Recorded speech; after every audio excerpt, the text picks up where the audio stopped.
मस्साजोगमध्ये संतोष देशमुख यांच्या खून झाल्यानंतर या सगळ्या प्रकरणामध्ये अखेर वाल्मिक कराडला तो शरण आला, अर्थात त्याला इकडे आणण्यात आलं. हे सगळं झाल्यानंतर काल एक अत्यंत महत्त्वाचा खुलासा झाला. तो काय होता की वाल्मिक कराड त्या लॉकअपमध्ये असताना त्या ठिकाणी एक व्यक्ती आली, संबंधित व्यक्ती त्याला भेटली असा दावा कोणी केला आहे? असा दावा धनंजय देशमुख, जे संतोष देशमुख यांचे बंधू आहेत, त्यांनी केलं. त्यांनी हे पत्र लिहिलं, जे पत्रावरती आपण काल रात्री बोलत होतो की एक्झॅक्टली काय झालं काय नाही.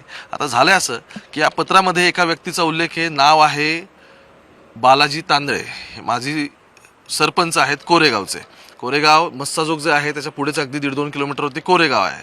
ही व्यक्ती त्या ठिकाणी आली, CIDच्या अधिकाऱ्यांसोबत आली आणि तिथे वाल्मिक कराडसोबत त्याची भेट झाली. आणि या सगळ्यावरून आता धनंजय पंडितराव देशमुख यांनी सगळे प्रश्नचिन्ह उपस्थित केलेत. हे पत्र माझ्या हातात आहे आणि जे बालाजी तांदळे ते कुठे आहेत हे बघा, बालाजी तांदळे सुद्धा माझ्यासोबत आहेत. मला सगळ्यात आधी सांगा, एक बाजू या सगळ्या प्रकरणातली समजून घेतलेली आहे, ह्या पत्रामध्ये जे काही उल्लेख आला त्याचा पण सगळ्या गोष्टी झाल्या.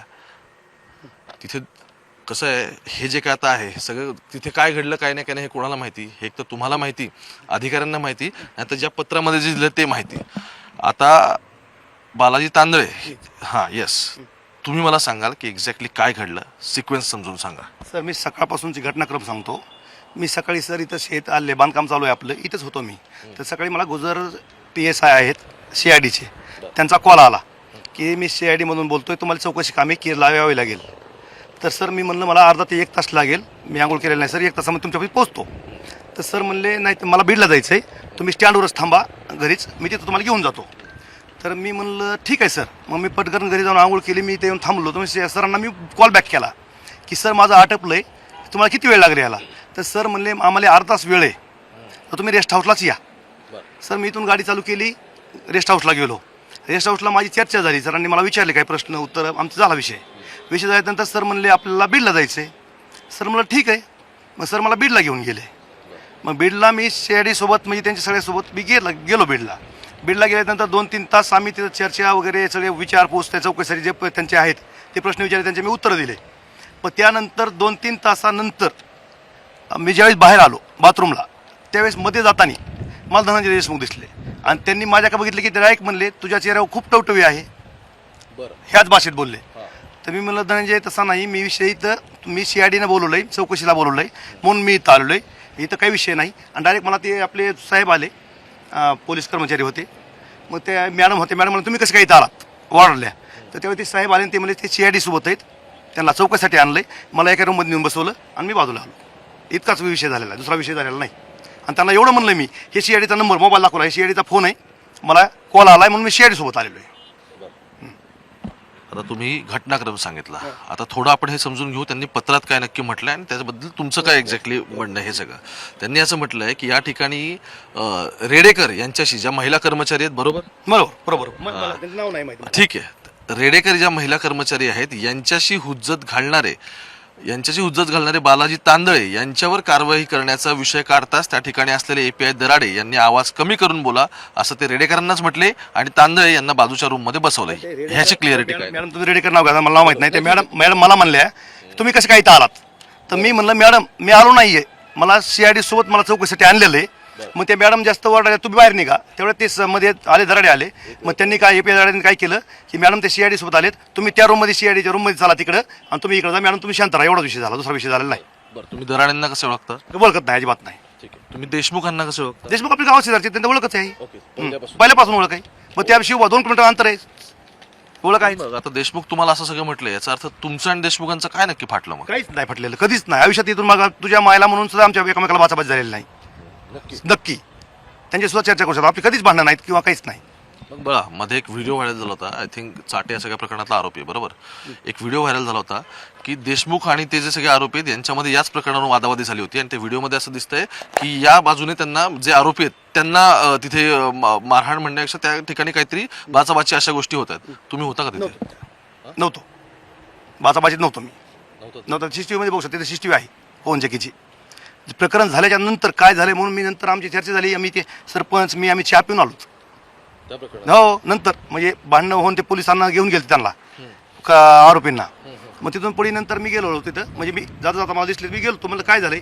मग त्यांची चर्चा माझी निवांत चर्चा झाली, काहीच विषय नाही. आम्ही घरी आलो ते तिकडे गेले. काल तुम्ही पोलीस स्टेशनमध्ये नक्की एंटर कसं काय केलं मला थोडं ते सांगाल. त्याचं कारण मी यासाठी विचारतोय की तिथे आता काय केलंय म्हणजे आता आम्ही पत्रकार पण तिथे असतो, तिथे एक स्टेशन डायरी केली, बाहेर एक बूथ लागलाय, तिथे साधारण नोंद करावी लागते, जर अधिकारी तुम्ही नसाल किंवा कोण असेल तर, आणि मग ते आतमध्ये जायला लागतं. तुम्ही नक्की कसं एंटर झाला? मी सीआयडीच्या अधिकाऱ्यांसोबत त्यांच्यासोबत नेलेलं होतं. ओके, सीआयडीचे अधिकारी ज्यांनी तुम्हाला इथे भेटले त्यांनी सोबत नेलं मला. त्यांनी सोबत नेलं. त्याच्यामुळे एंट्री करायचं मला त्यांनी ऐक चला आमच्यासोबत म्हणजे आम्ही सरळ मध्ये गेलो. आणि त्यामुळे तिथल्या जे कोणी तिथे चौकशी म्हणण्यापेक्षा तिथे जो काही बूथ लागलाय जणांना विचारलं त्यांना सरांना गुजर सरांना कोण आहेत तर ते डायरेक्ट म्हणजे आम्ही सीआयडी.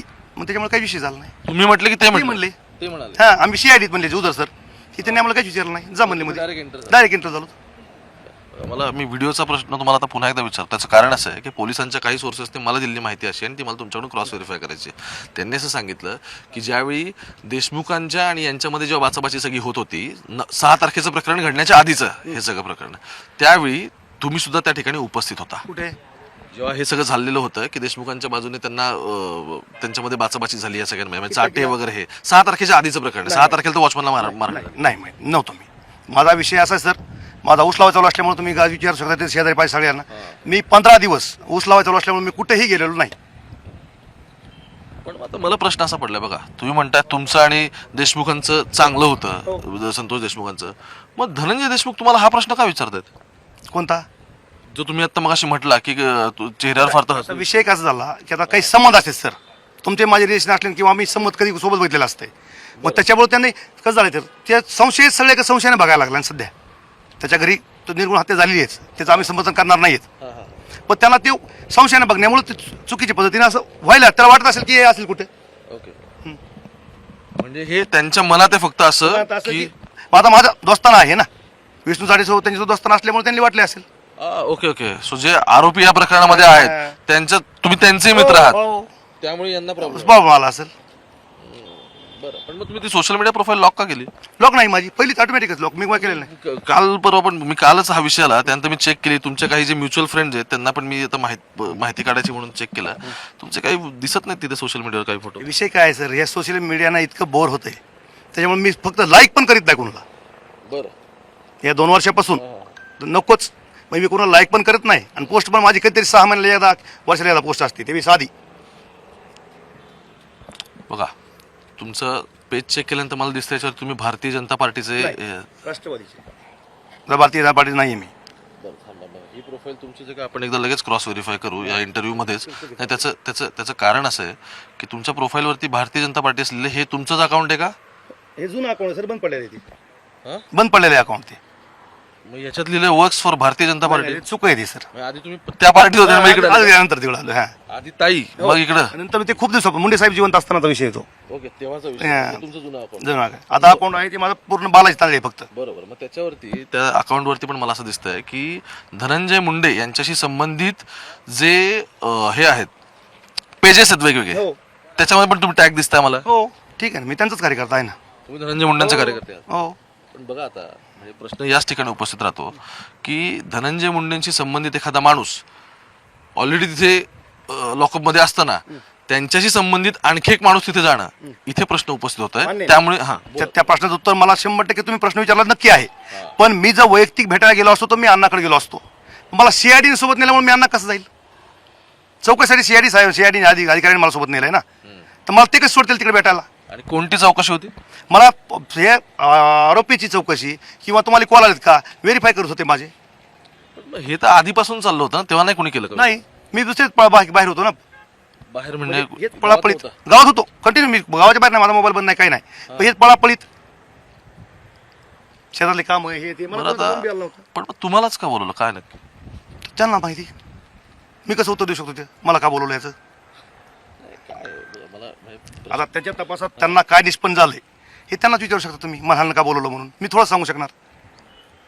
ठीक आहे, आणखी आता प्रश्न आहे मला, तुम्हालाच का बोललंय त्याचं उत्तर ठीक आहे यंत्रणांचे अधिकारी कदाचित देतील, पण या प्रकरणात अजून बाकी कोणाला तर बोलवलं दिसत नाही ना. इथल्या 130 लोकांची चौकशी झाली म्हणून सांगते टीव्हीवर, तुम्हीच सांगताय. नाही, एक मिनिट, तुम्ही हे समजून घ्या की ज्यांना यांना चौकशीसाठी ते बोललं ते अशा पद्धतीने तिथे त्या पोलीस स्टेशनमध्ये एंटर होऊन किंवा सीआयडीच्या अधिकाऱ्यांसोबत तिथे कोणाला नाही पोलिसांना माहित नसताना एंटर झालं असं कोणीच दिसत नाही मला. मी नाही सांगू शकत सर. ते कोणी घेदा त्याचं बीडला चौकशी केली की इथला केली कुठे केली मी नाही सांगू शकत सर. त्यांची चौकशी कुठे केली थोडीच मला सांगून थोडी चर्चा झाली ती.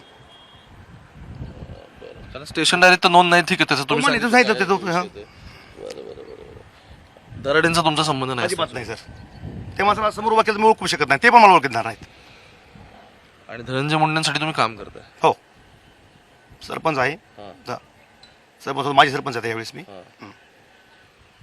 पण जो मगाशी तुम्ही मुद्दा सांगितला तो थोडा एक्सटेंड करतो. त्याचं कारण असं आहे, संतोष देशमुख तुमचं चांगलं होतं, हो. पण तुमच्या इकडे चाटेंसोबत संबंध आहे, म्हणून मग तुमचं असं म्हणणं आहे की आता त्यांच्या भावाने आता गरज विषय संतोष देशमुखचे आणि विष्णू साठेचे पण संबंध चांगले होते.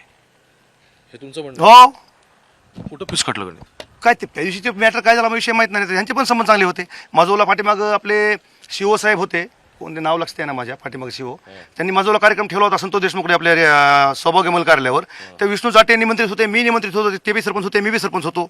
आम्ही रण ते आम्ही यावेळेस दोघांची पार्टी पडली, पण त्यावेळेस त्यांनी आम्ही कार्यक्रमाला बोलून आम्ही जेवण वगैरे घातले त्यांनी माजोमध्ये. सौभाग्यमल कार्यालयावर कार्यक्रम ठेवला होता. कुंभार साहेब, अजित कुंभार ना अजित पवार साहेब होते त्यावेळेस. त्यावेळेस मोठा कार्यक्रम झाला, त्यावेळेस आम्हाला जेवणाचाच कार्यक्रम घेतले त्यांनी. आता तुम्ही म्हणजे जर तुम्ही धनंजय मुंडेंचे समर्थक असाल तर आय एम शुअर की तुमचे आणि वाल्मिक कराड यांचे संबंध चांगले असतील. 100% असणार, पण मी तिथं गेलो नाही नक्की. गेलं नाही नाही, त्या दिवशी मी गेलो नाही. माझं त्या दिवशी सिस्टीव आहे तुमच्या ह्याला लॉकअपला. सिस्टीव माझं बघू शकता. मी जर लॉकअप गेलो असेल तर मी दोषी आहे. माझ्या मला सीआयडी उचलून नेल्यामुळे, सीआयडी चौकशी नेल्यामुळे मला तिकडे जाण्याचा संबंधच येत नाही ना.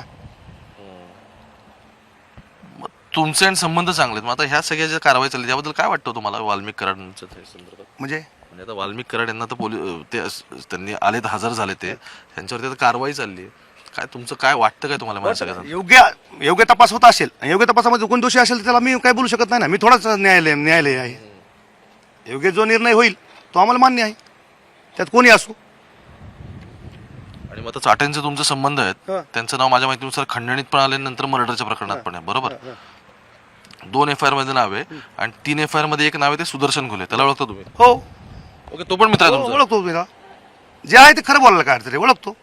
बरं, मग आता काय संपर्क झाला का त्याचा? नाही ना, 5 किलोमीटर अंतर आहे त्याच्या गावात माझ्या गावात. हां, थोडं इकडे म्हणजे आपलं.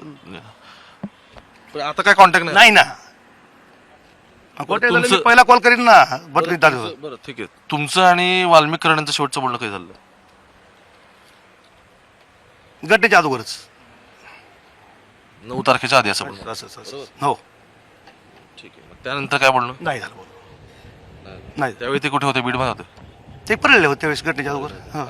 हो, बरं, मी भेटायला गेलतो. माझं काम होतं ते भेटून आलेलो फक्त. आता चाटेंना तुम्ही इतके दिवस ओळखता, इतके दिवस चाटेंना ओळखतात, आता ह्या चाटेचं इथे सगळ्यात नाव येणं ह्याची तुम्हाला काय पूर्वकल्पना, पार्श्वभूमी काय माहिती? पार्श्वभूमी त्या माणसावर आजपर्यंत 107 नाही सर. तुम्ही रेकॉर्ड चेक करा. त्या माणसावर या प्रकरणाच्या अगोदर 107 NC पण नाहीये. डायरेक्ट 302 मध्ये आरोपी केलाय. पडताळणी करून बघा. साधी NC पण त्या माणसावर नाहीये. ठीक आहे, हरकत नाही. खूप खूप धन्यवाद तुमचे. तुमची बाजू येणं पण तितकं महत्त्वाचं होतं या सगळ्या प्रकरणात, म्हणून तुम्हाला प्रश्न विचारले. अर्थात सोशल मीडियावरती ऍक्टिव्ह व्हा, म्हणजे तुमचं अकाउंटवरून, कारण परत संशय निर्माण होऊ शकतात. त्यामुळे एनिवे, नाही ठीक आहे, आणखी एक अकाउंट पण आहे माझं, ते पण त्याच्यावरून मी धनंजय मुंडेंचा रेफरन्स लावला म्हणून सांगितलं. एनिवे, तुम्हाला सगळ्याबद्दल काय वाटतं या गोष्टी कळवा, कारण काय प्रकरणाचा तपास जसा हळूहळू पुढे जाईल तसे यामध्ये आणखी काही नव्याने भूमिका निभावणारे पात्र असतील. तांदळे त्यातले एक होते, पण त्यांचा या सगळ्या प्रकरणाशी संबंध नाही. ही गोष्ट त्यांनी किंवा जो काय आहे किंवा या आरोपींशी सुद्धा त्यांचा जे काही विषय त्यांनी ते अगदी क्लिअर करून सांगितलं आहे. मुंबई तक पाहत राहा, महत्त्वाच्या काही गोष्टी असतील त्याही समजून घेऊ. कॅमेरा पर्सन गोपाळ सोबत ओमकार बाबळे, कोरेगाव ना, कोरेगावातून.